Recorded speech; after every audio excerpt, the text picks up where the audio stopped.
I now give the floor to Her Excellency Celinda Sosa Lunda, Minister for Foreign Affairs of the Plurinational State of Bolivia.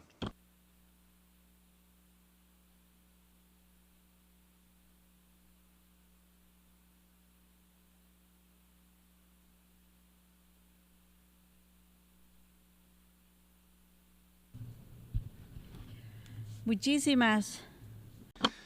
Thank you very much indeed. I am delighted to participate at the 29th session of the General Assembly. I'd like to greet the Vice President, and at the start of my statement I would also like to greet the President of the General Assembly, Mr. Philemon Young, as well as my brother, Secretary General Antonio Guterres, and all delegations here present. President, distinguished colleagues, today we are meeting at a challenging moment for humankind.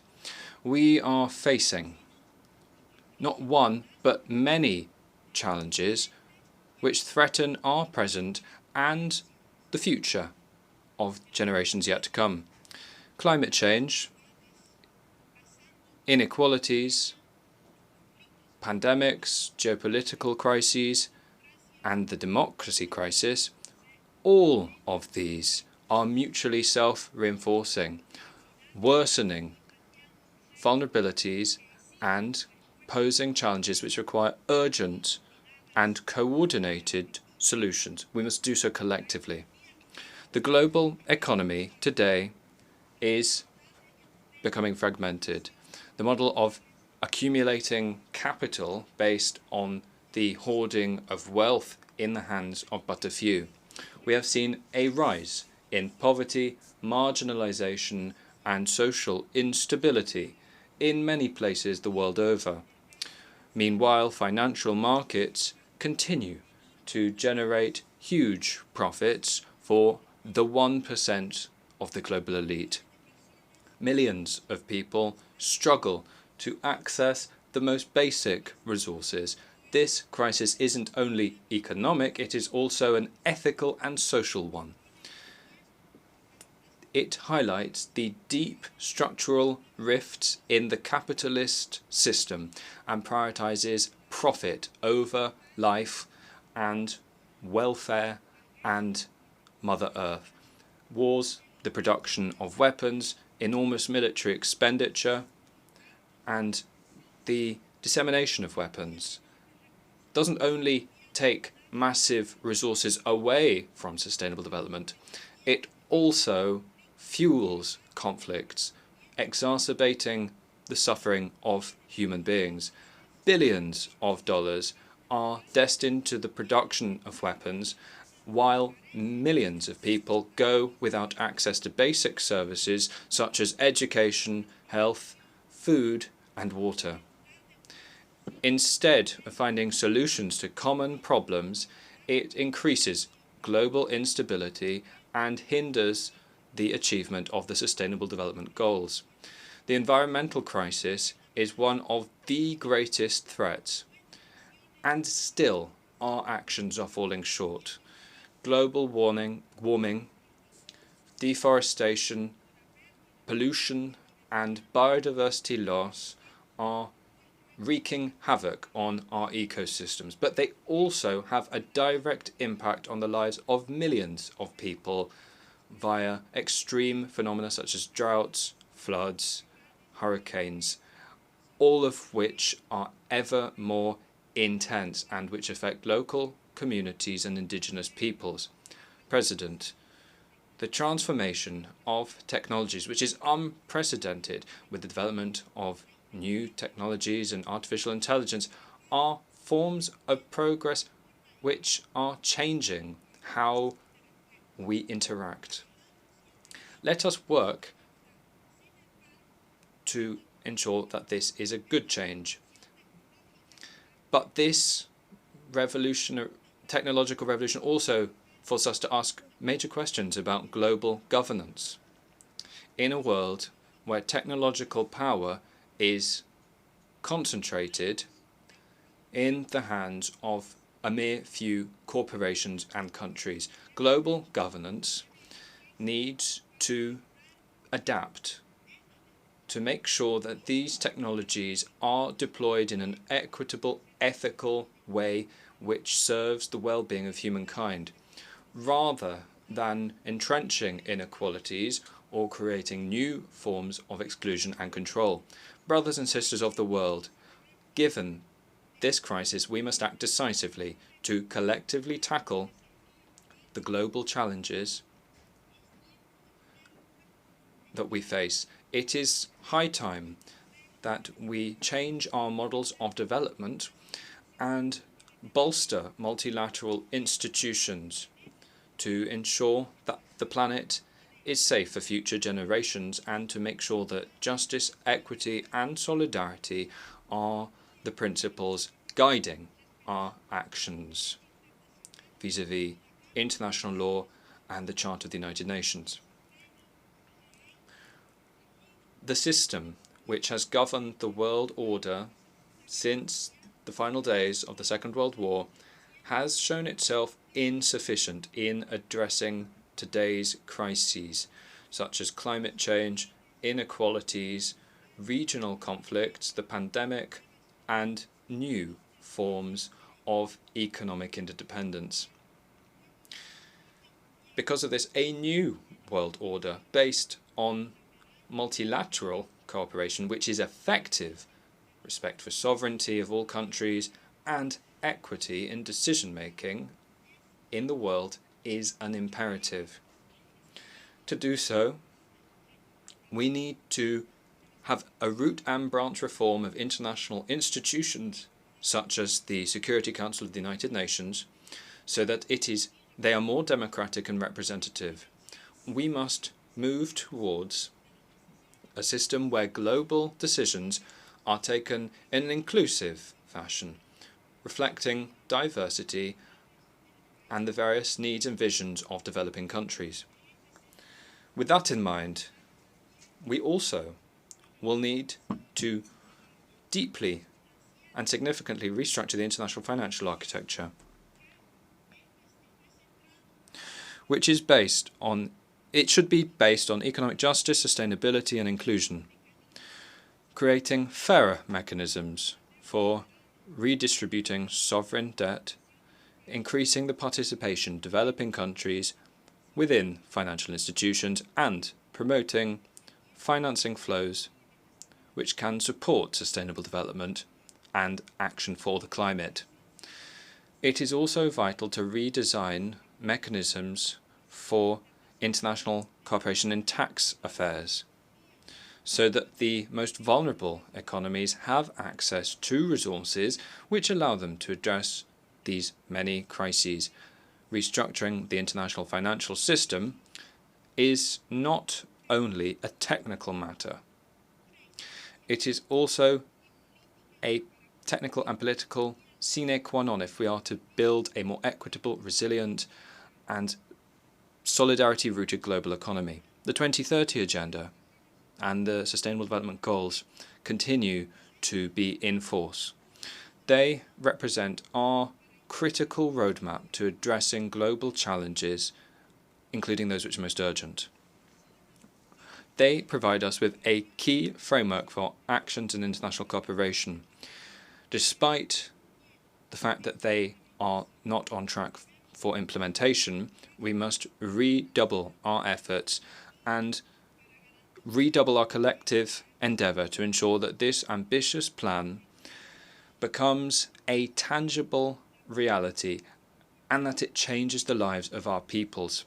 The Pact for the Future must be seized as a historic opportunity so that our destiny as humankind can be safeguarded. We need to commit ourselves to an agenda which addresses not only immediate problems, but which also fosters sustainable, inclusive and equitable solutions for future generations. The Pact of the Future can't be boiled down to a diplomatic meeting. Now it's up to us to push ahead with these decisions so that we give impetus to the Sustainable Development Goals and change the lives of all communities and cities in our nations. Sustainable development and climate change are two sides of the same coin, the same challenge, which will guide the future of our planet and generations yet to be born. Taking action doesn't just mean reducing emissions, it also means transforming our model of production and consumption, protecting biodiversity, and guaranteeing economic progress, leaving no one behind. Distinguished colleagues, Bolivia recognizes the international community as a space of solidarity and cooperation under the principles of international law and the Charter of the United Nations.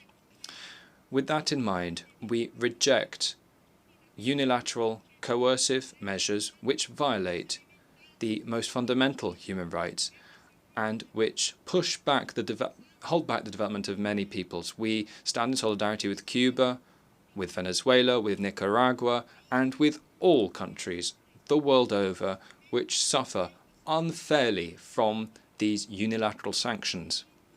Similarly, we express in the strongest possible words our rejection of the illegal economic and commercial embargo by the United States against our kindred nation of Cuba. 60 years of justice have not been enough to punish those people who have valiantly seen down attempts to subject them to imperial domination.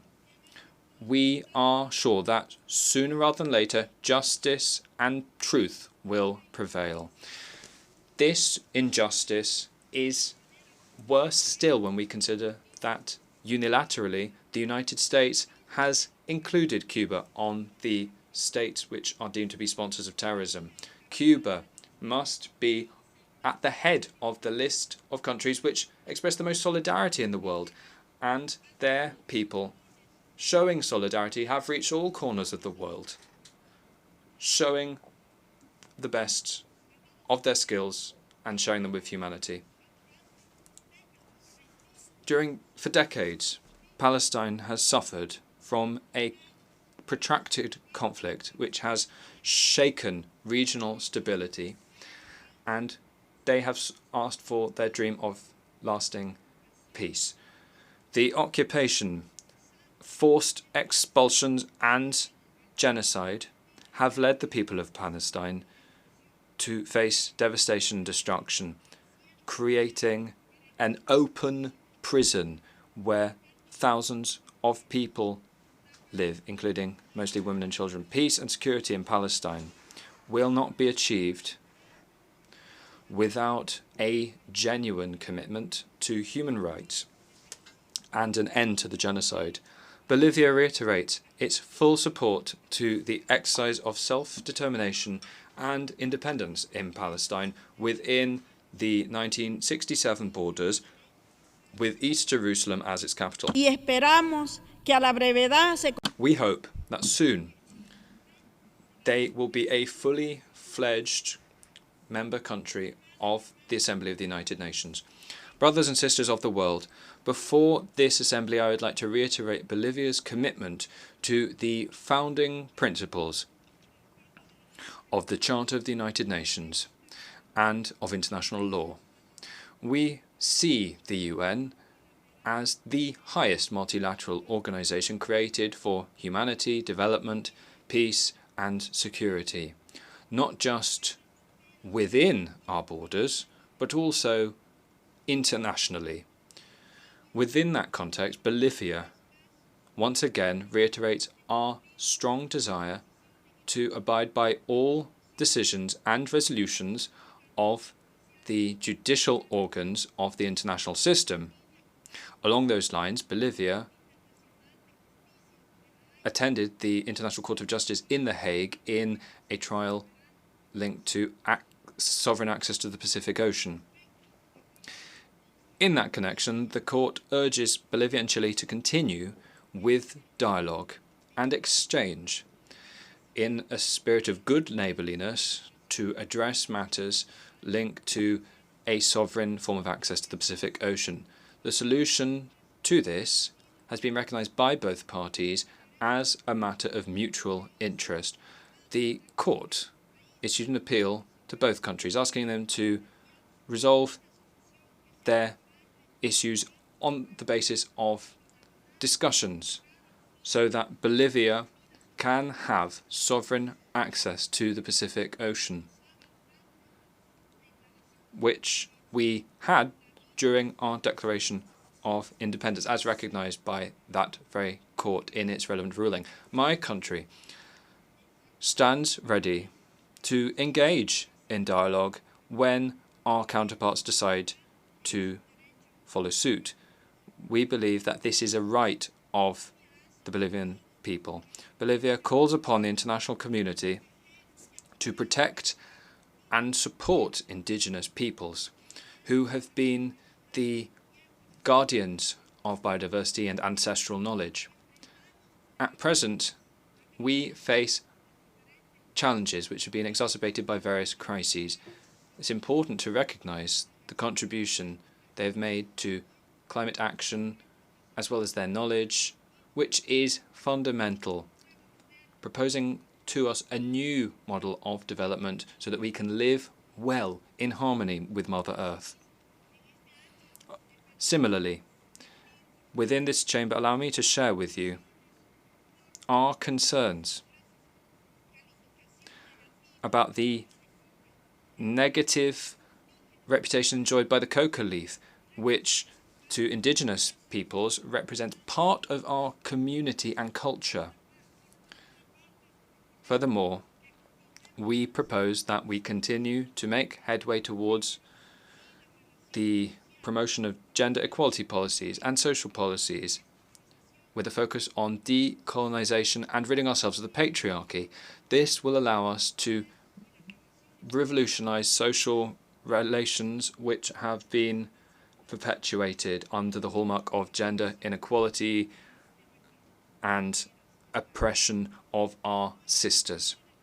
Today, on behalf of the people of Bolivia and its constitutional president, Luis Arce Catacora, we reiterate our democratic conviction, which is rooted in the well-being of the Bolivian people, to soon achieve the 2030 agenda and a form of living well in harmony with Mother Earth. We regret that domestic and external interests are now plunging the country into turmoil as they seek to destabilize a democratically elected government. But we are sure that with the support of all of you, we will stand firm and strengthen our democracy and institutions in our country. Bolivia is a country which has demonstrated throughout its history that its democratic vocation is unwavering as we strengthen our institutions and seek to guarantee a future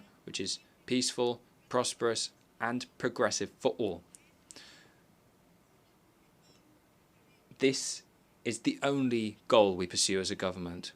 I would like to say, allá los pueblos del mundo. Thank you very much. Muchísimas gracias. I thank the Minister of Foreign Affairs of the Plurinational State of Bolivia.